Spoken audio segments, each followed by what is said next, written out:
خلص الحكي شو بعد بقول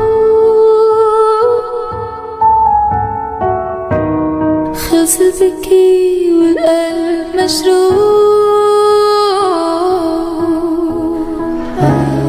عيدي هيك عم صلي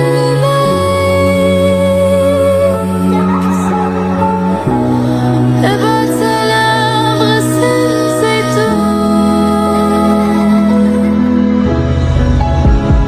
عيدي هيك عم صلي ابعت سلام غسل زيتون عيدي السلام عيدي السلام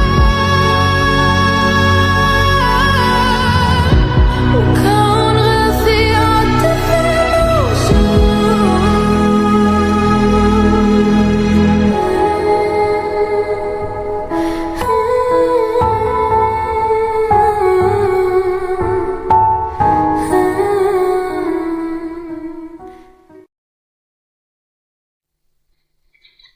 Good day, listeners. Today is Saturday, 6 January 2024. The time is 3 p.m. I'm your host, Ashkarigo. Thank you for being tuned to Islam Alive Radio.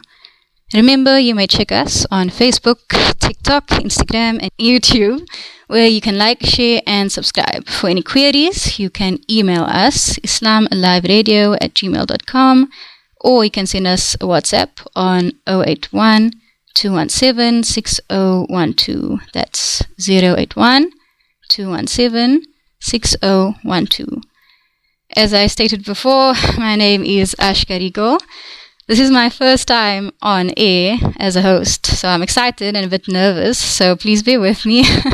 I'm excited to be presenting today. I'm currently an English teacher at Al-Azhar High School, but I do have a Bachelor's of Social Science degree with distinctions in English and Psychology at UCT. I'm a part of the Jakes Gerkel Fellowship, which is a teaching scholarship, and I'm currently trying to make YouTubes to share my teaching resources so that my students can grasp the content better. My weekly topic of discussion is liberation education. It was originally supposed to be youth activism, but I figured that the knowledge and the information that I want to share, it's not limited to the youth or Gen Z only, despite me being a part of it. But I believe that anyone can benefit learning about, decolonialism and counter-narratives to racism and Islamophobia and liberation literature, just post-colonial discourses that, I researched and recorded and carried with me from my studies at UCT that I can share with you on my show, because not everyone goes into tertiary education and has an opportunity to be exposed to these ideologies or viewpoints. So me being here today as a 23-year-old graduate, I hope to open the eyes of others, particularly the youth, but not only through my identity, but through actual academic empowerment, as in the research, the facts against the abuse of power. And especially now that South Africa is compelling Israel to attend The Hague and respond to their charges of genocide. And I think this is a very powerful stance, as South Africa has historically suffered through apartheid, and the ANC had fought against, apartheid, colonialism, and racism. So our youngsters in South Africa, they know what's up. They're not afraid to speak up and revolt. They're not afraid to learn on social media against these injustices. Like, our students are not fooled on social media, and they can do their own research. So I want to be a contributing factor to your research, the youth. Starting today with, the first chapter of liberation education, which is Islamophobia worldwide.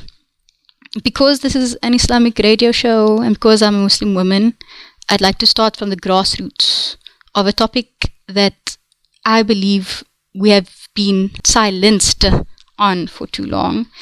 And so, therefore, that's my chapter 1, Islamophobia worldwide. You can't have a discussion on liberation and education without understanding what you are being liberated from. The discrimination and I think the dehumanization of people of color, like black people, Arabs or Muslims, indigenous people, Asians, it's not new. And we need to speak about experiences, like the documented injustices, while we discuss discourses of liberation in resistance to those injustices. Before I begin, I was told to give a disclaimer, and that is that the views and the opinions expressed by any guest or presenter, that being me, of Islam Alive Radio, are not necessarily the views of Islam Alive Radio. So everything I say is from my research, my assignments when I did my studies. Although it has reference information, be aware that the radio station should not be held under scrutiny for what my opinions and what I choose to say. And therefore, let's start with the heavy topic, Islamia worldwide. Islamophobia worldwide. You see, I'm nervous. It's my first time. Chapter 1 of Liberation Education. There's no guest today. It's more of a podcast, I think. I wish to document this as a podcast, but I hope to have more guests in the future who also have been to UCT or other universities and studied this topic in academia, but that's for future reference. This chapter is based on my final year academic essay on the wake of being Muslim. It was inspired by our course reader at UCT. It's called In the Wake of Blackness and Being by Christina Sharp. And my fellow teachers that are on, or any academics on at UCT or any of those, they probably know exactly what I'm talking about. But this concept of awakening to the racial, cultural, religious, and also gender discrimination is important to recognize and sympathize with, so that we can, uphold solidarity against, privileged powers. There are 5 locations of research that I focused on in this essay, and that was Palestine, China, New Zealand, the West, and European nations. Yes, those were the 5 that I referenced in my research. Stereotypes trigger justification for discrimination. It was a phrase that I used quite often in the essay, but I also want for us to look at the research of these stereotypes in these locations that did trigger the racism that led to apartheid and colonialism and the genocide of marginalized communities from the perceived other. So, yes, there's a lot of information to unpack, but don't worry, we'll have breaks in between, as in I'll play a few casitas, as Shamil Jacobs likes to say, like little songs. And then I'll be passing that mic after discussing each section, just so you won't get overwhelmed with information and that you have time to process all the research. But yes, let's get straight into it. I'm getting out my essay. But this is, writing in the wake of being Muslim, and I had different articles, different certified journals that I researched on this topic of Islamophobia. And here it starts with the awakening in Palestine. Before I start, I want to make a firm stance that what I present here is with the acknowledgement that anti-Zionism does not equate to anti-Semitism. So bearing that in mind, and especially I think I saw a video of the South African Jews for Free Palestine and Jewish Voice for Peace, and to also acknowledge those Jewish voices that have been strong in the solidarity of the liberation of Palestinians during the struggle. I just want to put that out there before going into this section of Islamophobia, and just to say, this is not calling out on any specific religion or name calling, any of that. It's just to put out the facts of what is happening on the ground and the research of Islamophobia. Let's begin with the Nakba. Okay, not a lot of people know about this Nakba or the catastrophe that happened in 1948, but if you're on social media, you probably did your research by now and know that the Nakba is when thousands of Palestinians were expelled from their homes by foreign settlers, and this led to the ongoing apartheid regime and the occupation. Yes, and that's what happened during the Nakba. And so the reason why I mentioned this in Wake Work, according to Christina Sharp, is because she also mentioned the ongoing ethnic cleansing of black people in America. And during apartheid for us as well, in District 6, we've been through the thousands of black people expelled from their homes by foreign settlers, leading to an ongoing apartheid regime and occupation. And so just to understand that what people experience through history and what people still suffer through by systematic oppression, we need to understand those connections as well. And I'll mention more connections between apartheid in South Africa and Palestine as well. And that's why it's so powerful. Like I mentioned before, it's so powerful that South Africa is making the stance on genocide charges against Israel. Following the response of the resistance to the Nakba, there were a lot of Zionist narratives or white supremacist narratives that framed Palestinians as predominantly terrorists. Yeah, you'll see this a lot in social media, just the claims of, how Hamas is this jihad, radical Muslim extremists, and I think we definitely need to speak about that in order to understand this entire discrimination discourse of the Palestinians. And I actually did want to mention, it's not a part of my essay, but I did want to speak separately on Muslim stereotypes in itself and the predominant ones that allow so many dominant ideologies to exclude, Muslim voices, like the anti-Muslim sentiment. And that was the point on rapists and pedophilia in Islam. Yeah, this is a heavy topic, but I believe this is a really important one to mention because historically, Islamophobes in general have been using this pedophilia and rapist card for so long on the Muslim community to justify why this community deserves the discrimination that we're facing. And it's always on the Prophet, peace be upon him. And it's been happening for so long, and it just didn't click to me. I saw this video on Instagram, and this Muslim woman, she explained it very well. But for so long, like marriage to minors in the 1600s and before, it's been normalized in all religions in those days. Like not only Aisha that was married to Muhammad, but Mary, Rebecca, different scriptures. We hold high respect to these characters, and all schools of thought, despite the religion, they calculate the years as minors. That being said, all religions in those times, and even non-religious men, for them age was literally just a number. Until the late 1700s, when the term pedophilia was actually coined. I'm not saying that pedophilia should be allowed or justified. It's the singling out and the demonization of one religious group for normalized marriage traditions back in the hundreds, in which all religions and non-religious men shared. And that's what that lady mentioned in that post. And I found that very powerful because, no, it's true. Yes, in the 21st century, like thankfully we do have laws and moral ethics to uphold that hold pedophiles accountable in this day and age, that protect children. But that begs the question, who in today's era justifies their own rape and pedophilia after the 1700s, after the laws, when there's clear testimonies and proofs against them?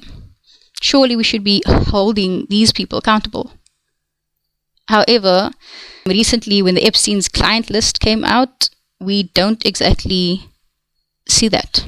For those who don't know, I asked so many people about this. I asked my friends, and when I posted on my stories, do you know about Epstein's client list? And even my family was a bit confused about it. But for those who don't know, Jeffrey Epstein was a billionaire white politician and American Zionist who had an island in which he sex trafficked minors and sold them off to be raped by other millionaires. And the list of millionaires is on the Epstein's client list that got released recently, as in the beginning days of January. It's not people of color, it wasn't Hamas, it was Muslims, but Zionists, politicians, lawyers, white billionaire men in power. Okay, so, and there's also articles that are being shared viral on, the IDF and the constant violations upon the Palestinian women and their testimonies on raping minors, 16-year-old girls when they interviewed the IDF on the Tantura, or the 2-year-old baby in Beit Shemesh. I'm just taking things from what I remember when I was scrolling through Twitter and all the rape investigations and the statistics of what is going on in the occupation. And then when you compare it to the accusations of Hamas, and when I was scrolling through, each accusation, or what I know, has been debunked. There was one, I think there was the chair of the investigative committee, and she used pictures of dead female Kurdish fighters, and she said that was Israeli victims when it wasn't. And there was another video of a man, and then someone said, oh, look, Hamas is saying that they will rape the girl, but actually they mistranslated the Arabic, and it was actually, no, leave her alone, she's a female captive, leave her alone. So if you put all these together, and also another thing came out, there was a Haaretz article, and I think it was the 4th of January, like 2 days ago, and they said the police are having difficulty locating victims of sexual assault or witnesses from the Hamas attack. It was just 2 days ago that they said they are struggling to find proof that Hamas actually did rape or sexually assault the hostages, whereas you get so much information of the IDF, the actual settlers doing this acts, and that does actually prove the point that every Zionist accusation is a confession. I've seen that phrase often on social media. Every Zionist accusation is a confession, and after seeing all these proofs and the receipts that are coming out now, it's actually very telling, especially with Epstein's client list and the reactions to that, and how after all the anti-Muslim sentiment on holding men accountable for what they did in the 1600s, where's your outcry for doing the actions in 2024? My brain has just been, for this past few months, I just can't believe what's happening right now. But where was I? Oh yes, on the Epstein's client list. There was another thing I wanted to mention. Oh gosh, what was it? I believe he's the lawyer that will respond to South Africa's genocide charges in The Hague. He's probably not anymore, but they mentioned that he was one of the lawyers on. But the funny part is, he's on the Epstein list. And not only that, he said that on an interview, he admits to being on the list, but then he says something about Hamas, and then he shifted the blame to radical feminists and Hamas on an interview. And there was another thing of him saying the age of consent must be lowered to 14. And that was the same day that Haaretz released that article trying to look for hostages that were sexually assaulted by Hamas. And just seeing all this one after the other, it just makes me question, do you care about pedophilia, or are you just Islamophobic? Anyway, I went on a tangent from my essay, a whole tangent. I'm going to go back there on, where was I? How the stereotypes of Palestinians. And just that idea of Palestinians being terrorists, The Guardian said in an article in 2021 by Harriet Sherwood or someone like that. She said that Israel labeled Palestinian human rights groups as terrorist organizations, human rights groups. And it's a testament to what's happening now in 2024 or 2023, where all these organizations, Doctors Without Borders, and who else, the UN, and all these people that call them out for human rights abuses, and Israel flipped the switch and said, oh no, you're supporting Hamas, and just supporting terrorists, and it's just constant, the same talking points. Here, I think I researched a journal by Erika et al. 2016, the negative stereotypes of ethnic outgroups. And they mentioned how in the study of stereotypes of Arabs, Israelis associated Arabs with being murderers and killers, and those ideologies were from the teachers, the guardians, and the media. So that ideology, that stereotypes have been instilled on them throughout every sphere of their lives. And this narrative allows for a mentality of delegitimizing and justifying the mistreatment against the individuals who exist as Palestinians. And that leads to a lack of accountability. And what I mean by accountability, I mean absolutely no justice, like whatsoever. There was, I think, 90% of the police investigations in crimes against Palestinians end with no justice in the perpetrator. This was another article by The Guardian in 2006. 90% of the crimes against Palestinians end with no justice.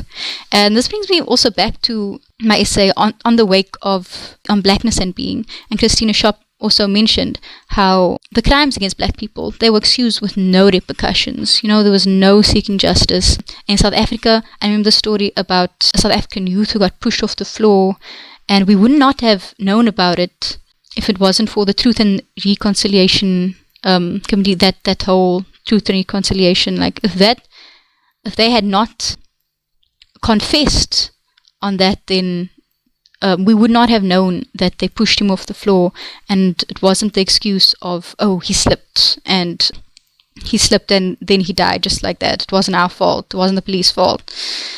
But that's what happened during those times in South African apartheid. And it's just this lack of accountability, this lack of justice, it just keeps repeating itself. And now we're here in 2024, Palestine, and the injustices from authoritative systems against marginalized groups. It just allows us to understand the wake that propels resistance against this regime of no justice is being served unless the resistance or direct resistance comes to play.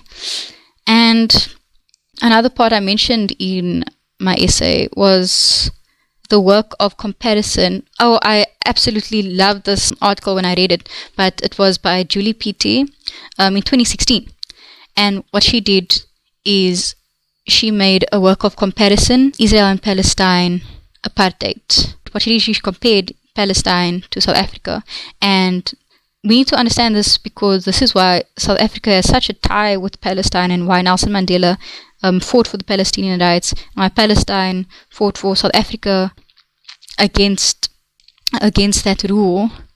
And funnily enough, Israel and USA, my friend told me this like quite recently, but Israel and USA did not support South Africa during apartheid. And I actually did not know this, but when I found out Palestine actually did, it's really telling, and it makes us question, okay, who's really so-called bad guy in this situation? But moving on, I'm going to actually say the comparisons she made between Palestine and South Africa. The unequal distribution of land towards settlers at the expense of forced displacement of indigenous families from their homes, a pass permit or checkpoint system, areas of segregation separating the privileged from the perceived other, and restrictions of movement and the resources to favor white or Zionist individuals of the land. Okay, yeah, so all these coming together and us understanding these similarities just advocates a sense of solidarity, and empathy and understanding the wake of a traumatic event and ongoing discrimination. Just this to define this gathering of solidarity, and so relates to resistance in protests and the radical ideologies or the protest, even the peaceful protest, and just response to apartheid and colonialism. I remember, I think it was 2018, and there was the Great March of Return. I read a story about this nurse, Razan Al-Najjar, and she was nursing the injured during this protest. And it kind of reminded me of the Soweto uprising in 1967, 76. But yes, it reminded me of that, and the picture of Hector Peterson. The similarities between the two is they started off as peaceful protests against the ongoing military occupation, or for Palestinians it was against the ongoing military occupation and US policy decisions, and obviously the refused right to return because of the Great March of Return. But it was a peaceful protest, but they ended up opening fire on those activists. Same with the Soweto uprising. It started as a resistance against the education system that favored the white minority, and in response to that, police opened fire and tear gas and they even locked up the youth activists. Same how they're locking up Palestinians now in the 21st century. And it's just powerful to understand how and why the response eventually led to violent resistance, because at the end of the day, if law becomes unjust, then resistance is inevitable. And I think that is the end of my talk on Awakening of Palestine. That literally took my whole half an hour. But we still have like 4 locations. Yeah, okay. So before I go into anything else, we're going to take a little break to actually digest all that information. But yeah, it's time to take a short break. After the break, we will continue with the show, Liberation Education, Islamophobia Worldwide. There's China, New Zealand, Western Europe. So stay tuned for that education.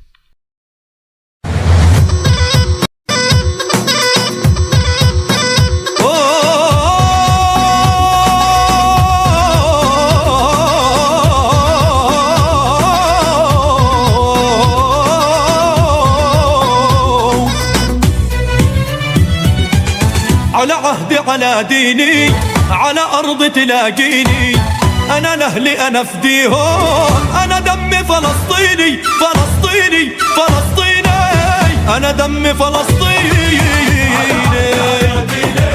على أرض تلاقيني أنا لأهلي أنا فديهم والله أنا دمي فلسطيني فلسطيني فلسطيني أنا دمي فلسطيني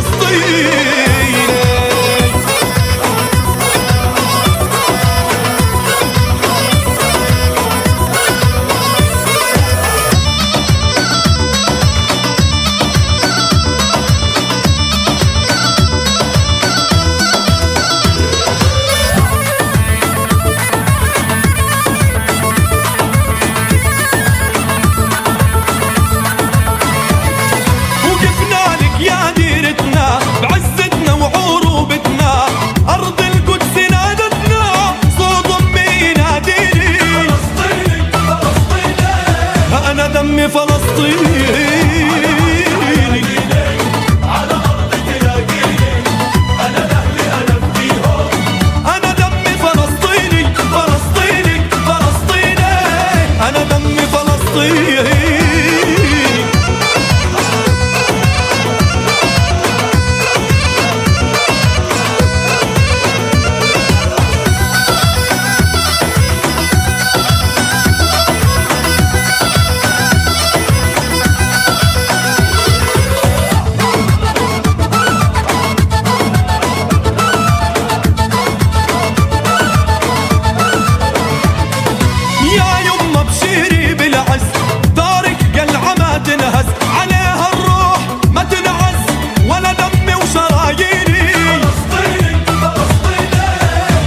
دمي فلسطيني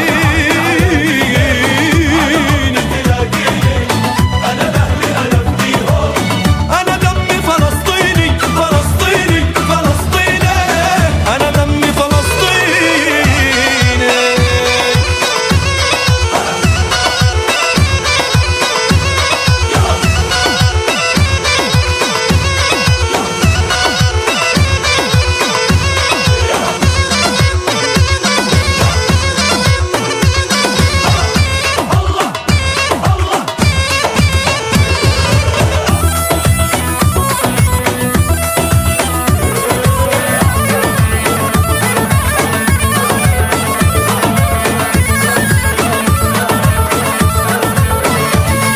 فلسطيني وابن أحرار جبيني بالسما ومغوار على عهد الوفا يا دار وعمره ما انحنى جبيني فلسطيني فلسطيني أنا دمي فلسطيني على أرض تلاقيني أنا أهلي أنا فديهم أنا دمي فلسطيني فلسطيني فلسطيني أنا دمي فلسطيني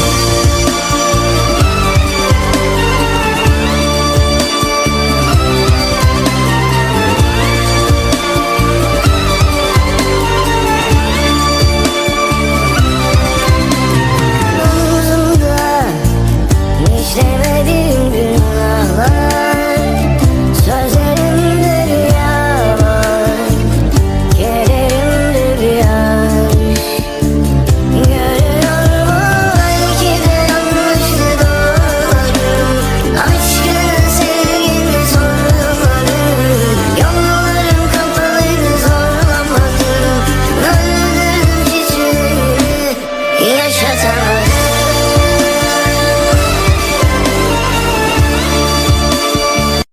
Leve Palestina och krossa sionismen. Leve Palestina och krossa sionismen. Leve, leve, leve Palestina. Leve, leve, leve Palestina. Leve Palestina och krossa sionismen. Leve Palestina och krossa sionismen. Och vi har odlat jorden Och vi har odlat jorden. och vi har skördat vetet. Och vi har skördat vetet. Vi har plockat citronerna Och vi har plockat citronerna. och pressat oliverna. Och pressat oliverna. Och hela världen känner till vår jord. Och hela världen känner till vår jord. Leve, leve, leve Palestina. Leve, leve, leve Palestina. Leve Palestina och krossa sionismen. Leve Palestina och krossa sionismen. Och vi har kastat stenar på Och vi har kastat stenar på soldater och poliser. soldater och poliser. Och vi har skjutit raketer Och vi har skjutit raketer mot våra fiender. mot våra fiender. Och hela världen känner till vår kamp. Och hela världen känner till vår kamp. Leve, leve, leve Palestina. Leve, leve, leve Palestina. Leve Palestina och krossa sionismen.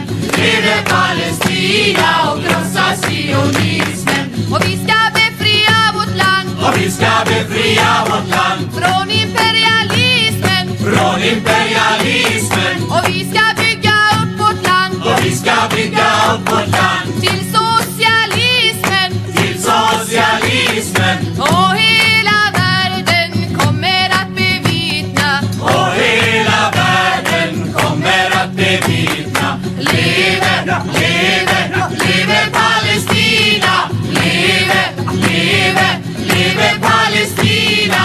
Leve Palestina och krossa sionismen. Leve Palestina och krossa sionismen. Leve Palestina och krossa sionismen. Leve Palestina och krossa sionismen. Leve Palestina och krossa sionismen. Greetings from Islam Alive Radio. The time now is 3:37 p.m. Before the break, we discussed Palestine, the demonization of Arabs, the attempt to justify the apartheid, colonial, the genocidal project. We're not even halfway in this essay discussion. Oh, I forgot to mention the songs that I did play, or the casitas that I played. The first one, before I started, was Olive Branch by Ileana. All the songs I played was actually from TikTok, because the youth are always on this app. You know, they are constantly going through the algorithms and looking at the songs. And in terms of Palestinian songs, these ones popped up the most. So Olive Branch by Ileana. There's also Dami Falastini by Muhammad Asaf. I forgot which show he was on. I think it was The Voice. I'll research that again. That's also from TikTok. And Palestine Meningitis is the third song that I played. The last one was Lieve Palestina by a Swedish group called Kofia, based on the keffiyeh, the actual scarf of resistance. And those are, that's a pattern I want to install when it comes to playing the casitas, as in what the youth listens to, and the media, which sites do we listen, or songs of resistance. I'd like to make that a habit to play that and give voices to those artists as well. We're going straight into the awakening in China, the wake of what's happening to the Uyghur ethnic group. Okay, we've heard about this before. It was, I believe, 2017 or 2018, in which we really spoke about the Chinese concentration camp of the Uyghur Muslims. And I think I should explain to you the research that I've done on the history of this topic. And that is the Chinese occupation of Muslim or Turkish regions from the Qing dynasty, which harnessed Islamophobic perspectives that influenced this construction of the concentration camps of the Uyghur ethnic group. Since 1949, the regions of native Uzbekistan or East Turkestan Muslims have been under Chinese rule. So 75% of the land was constituted of Uyghur Muslims in 1953, but it significantly decreased to 45%. So 75 to 45% in 2000. This was a study done by Kaksu Ali 2020, called The Total Internment of Uyghur Muslims by People's Republic of China. And in 2017, policies were set to regulate extremism of the Xinjiang region through camps, to educate through labor, and just associating Muslim majority areas with extremism and terrorism. It just links to that Islamophobic narratives that delegitimize Muslim rights and just excuse injustices toward them. And for these concentration camps, the forms of indoctrination towards the Uyghur Muslims, and it's just incredibly disheartening. From Kirby Vox 2020, Concentration Camps and Forced Labor, China's Repression of Uyghur Muslims, it says torture such as waterboarding, sexual abuse, forced sterilizations or abortions against Uyghur women, and exploitation for labor. And the purpose of re-educating, punishing and avoiding births of the future generations of Muslims, it indicates the erasure of the religious beliefs and the culture. Just the denials and the confabulations and the justifications of these camps is just to silence and put these ethnic groups as the other. And I think putting it in the South African context, when it comes to exploitation of labor, of the Uyghur in factories, such as the New York Times 2020, how they mentioned China's using Uyghur labor to produce face masks. And this links to how in the past black South Africans were exploited for labor, and they've been through re-education camps to make them, I'm putting this in inverted commas, but to make them more civilized.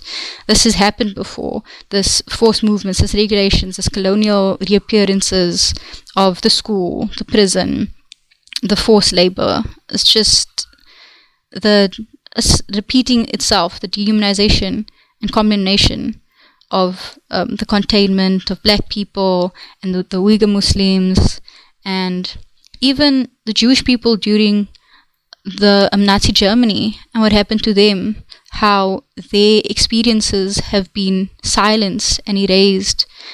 You can see how this discrimination, this forced discrimination and this violence against these groups shows a pattern of dominant ideologies that exclude the marginalized other, that for their identity, the violent oppression just for them being them.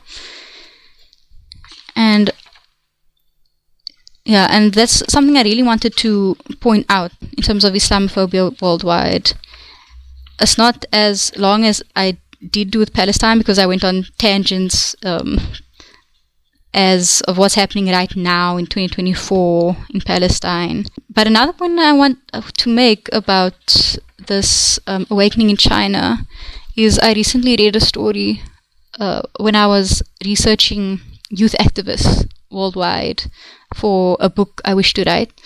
But when I was going through this youth activists such as Ahmed Tamo, and for Chinese Muslim narratives, then I came across a name, Mihrei Erkin, and she used to be a teacher in Japan. And what happened was she heard her family was having troubles in China, so she went to China. And when she went there, she didn't come back, or she was arrested by the Chinese government. And after that, what the Japanese people did is they used a red flower, peony, a red flower, as a symbol of resistance against the Chinese government. And narratives like this we need to understand and really acknowledge for resistance against Islamophobia and Islamophobic narratives. And that leads me to the next location. We only have a few more minutes. But the next location is New Zealand. And you're probably wondering why New Zealand. Compared to others, it's a very progressive country with their president. And that is why I need to mention what I wrote this essay with regards to what happened in Christchurch. It was during that time I wrote this essay. And the wake of the Christchurch massacre, I want to mention that because it allows us to recognize Islamophobia before and after the situation, the disaster. And on the 15th of March 2019, what happened in the Christchurch massacre is a white gunman massacred 51 Muslims in Christchurch, New Zealand, after being exposed to Islamophobia and white supremacist narratives in the media. And he emphasized in his shooter manifesto that there is a threat of white genocide by the immigration of ethnic groups. And this was in his manifesto, and shows how white nationalism, that rhetoric, how it spreads.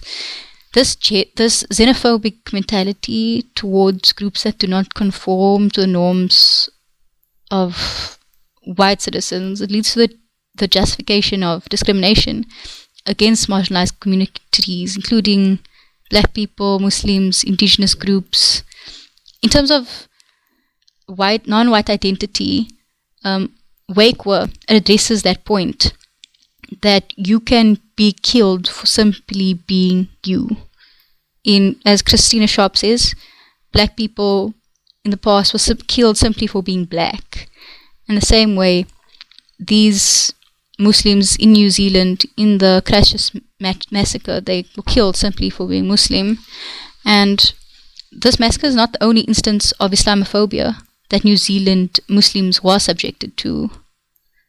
There's obviously, not obvious, but there was points leading up to this. There had to be something before to lead up to the violent reaction.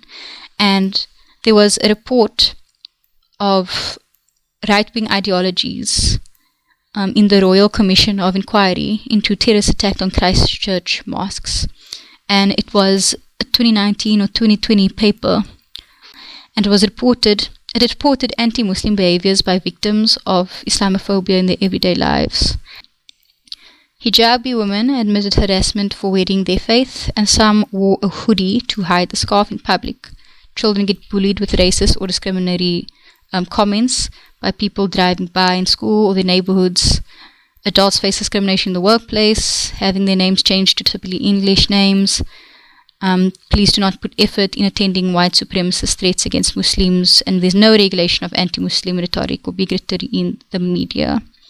So, understanding all this exclusion and erasure and blatant Islamophobia, these themes are evident even in New Zealand. So how do we actually come to terms with these? What the President of New Zealand did is she called it out for what it was, and the response to Islamophobia in New Zealand was very powerful. They even got an Imam Kamal Foda, I think his name was. They got him to do a sermon speaking up on how terrorism has no color, no race, and no religion. And that confronts mentalities, calls out white supremacy, and we found solidarity with that during the time of awakening in New Zealand. That brings me to my last point, and we only have 10 minutes, but it's the longest point. That was the West and European countries. Oh, yeah. This is the longest part, other than Palestine, but the Islamophobia here is just, I don't know where to start. Okay. We'll start with this. I'll just bring up stats. Because of the anti-Muslim sentiment in the West, there's always a question of whether Muslims are the terrorists that cause the most destruction and the genocide of white people. So I would like to bring up this article, HuffPost 2016. Muslims are not terrorists, a factual look at terrorism. According to this article, in the United States, 94% of perpetrators of terrorist attacks from 1980 to 2005 were non-Muslims. 94% of perpetrators. In Europe, less than 2% of Muslims contributed to the terrorist attacks from 2012 to 2016. And even if all the attacks were done by Muslims, that does not represent 0.00009% of the entire Muslim population. This was done by Alnator 2016. Muslims are not terrorists. There was also a research done by Reverend Patrick McKerney in 2016, same year, state that in Europe, of the 2,131 terrorist attacks from 2006 to 2010, 0.3% were committed by Muslims.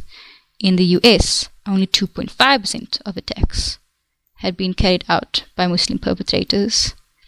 And Muslims in extremist groups like ISIS and Al-Qaeda contribute less than 0.001% of Muslims all over the world. And this counter-narrative of stats following 9/11 proves an awareness of facts as to why stereotyping Western European Muslims as terrorists is unequal and unjust, because it's disproportionate to the actual facts.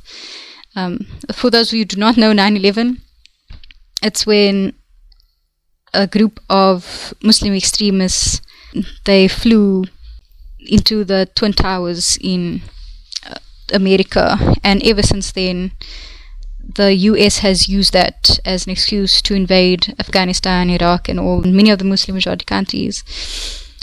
I would like to get further into that, but we don't have a lot of time. We have 6 minutes left, and I wish I could say all the points, but I just want to get through this essay. Especially Islamophobia against women in the West. As a Muslim woman, I feel I need to speak on this. Islamophobia against women is an evident gendered issue, predominantly in European countries, regarding the hijab ban. The hijab is a headscarf that Muslim women wear, that is a symbol of their faith, and is often subjected to hate because they are a visual and identifiable target for Islamophobic attacks. It's often associated with terrorism for anti-Muslim sentiments. There was a study done by Kiskin Hattis in 2021. The visibility of 9/11's invisible victims showed that majority of victims of Islamophobic attacks, 58%, are Muslim women, 80% of whom wear headscarves. So despite hijab women not being the perpetrators of terrorist attacks, we are a majority of the victims of Islamophobic discrimination. Additionally, the summary report on Islamophobia in the EU after 9/11 agrees several narratives of Muslims in Europe who are verbally and physically discriminated against, such as verbal abuse towards hijabis in Austria, the hijab being torn off in Belgium, death threats particular towards hijabis in Denmark, and abuse of hijabis in Finland, and several more. So this weaponizing of women's bodies, of Muslim women's bodies, in this instance, I linked it to Christina Sharp again, when she mentioned familiar narratives of danger and disaster attached to our already weaponized black bodies.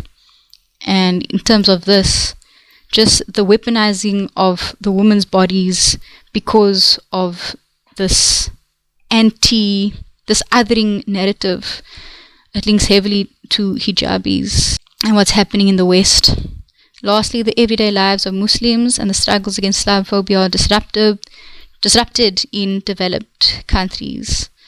So the hijab bans on women in France, Germany, Belgium, Netherlands, it's seen because the headscarf for them is seen as a threat towards Christian norms or secular or Christian norms.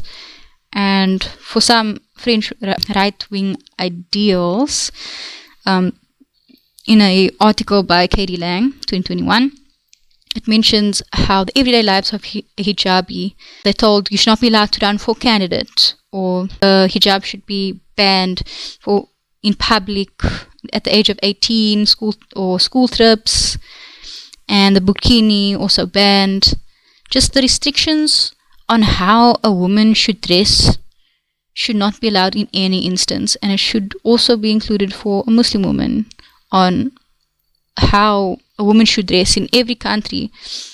These restrictions should not be forced onto women, and in this case in the West, it's very telling on, I have to say it, white feminism, because the idea of inclusion, you have to consider each sphere of women if you're going to talk about feminism, and that's when these talks on the West, and when women have a say in the West of how Muslim women should be perceived, we just shouldn't be taking, I believe we shouldn't be taking that seriously, because inclusion and solidarity of a movement, it has to come from those who experience those injustices.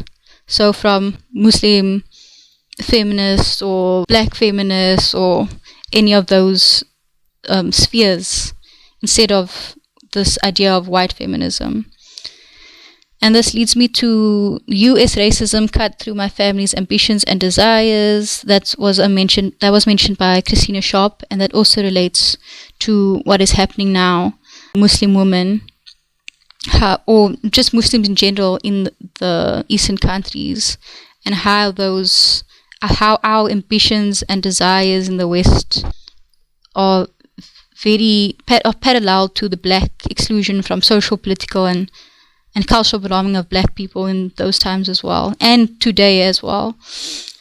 So just for their desires of wearing hijab and ambitions in the workplace, limited discourses in Europe due to Islamophobic narratives, we all need to take that into account and accept the counter-narratives that come with it, the sense of belonging, empowerment, and resistance to discrimination, just to resist, rupture, and disrupt that imminence of discrimination. And that's why liberation education is so important in today's time, especially for the youth, because we like to speak on these issues of inclusion, of the marginalized other, of the dominant ideologies, the Euro-Western ideologies that are put in a position of privilege, especially as women who can speak out on it, or Muslims that can speak out on it.